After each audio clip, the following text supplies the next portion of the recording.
Hi, my name is Julie Vasquez, and I don't know if you've had the experience like I have of being in an unusual, unexpected place and you feel like God's giving you a little bit of a nudge, trying to show you something new. I had that experience a few months back. I was over in Asia and was visiting with some local friends while I was on a business trip, and they took me to a Buddhist temple. Now, you might think that's an unusual place for God to show something new to a Christian, but I did feel like He wanted me to experience something and get some perspective while I was there. The whole experience was just so multi-sensory. There was the smoke of incense rising up against the red backdrop of the courtyards. There were colorful fruit baskets and flower offerings that were left in front of the gold statues. And the sounds of worship of the people making their petitions to their gods. When we started out the process, my friend's husband took some pieces of incense and explained to me that what he needed to do first was explain to the named God who he was, remind him of who he was, what his name was, what his address was, his birth date, so that he would recognize him and know that he was there to give worship. He took the pieces of incense and put them in the golden censer, while he moved on to the stations of the specific gods for specific purposes. There were gods for prosperity, for health, for fertility, really for anything that you can imagine. And people were there. They left their fruit and flour and other food offerings in front of these gods, made their petitions, and then on the exit, they took out a lot out of a barrel. And the lot was a piece of wood that had numbers on it, and those numbers corresponded to drawers along the side wall with little pieces of paper in them for fortunes, where they could get some kind of direction that they've been looking for, or some type of wisdom or encouragement. And then they were able to go on their way. And what stood out to me most in this experience, really what came to me, were a couple of words that are used often in sales and marketing, which is a transactional exchange versus a relational exchange. And what I saw happening in this particular temple looked more like a transactional exchange, where people came, they presented their petitions, they wanted an answer back, but there wasn't a relationship that they were really establishing. And that contrasts greatly with the Christian God, Judeo-Christian God of the Bible, that's very much about relationship. So when we think in sales and marketing terms about the transactional relationship, what we're talking about is a short-term exchange where there's a give and there's a take. In a customer experience, there's no brand loyalty. They're more interested in price, more interested in what kind of value they're going to get for the money, so what they give versus what they get.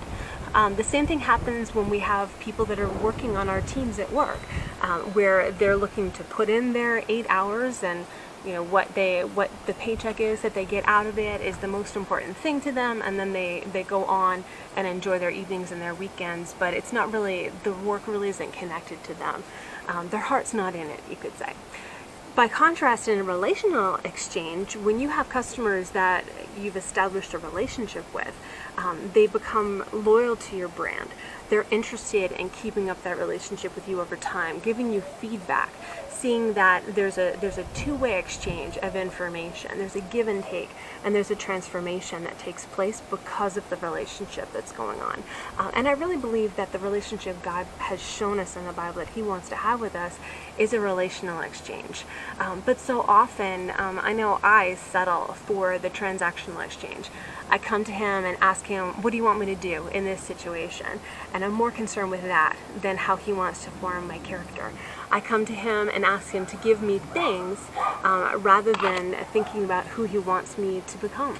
I ask Him to bless my plans rather than asking Him, where are you at work and how can I be a part of it?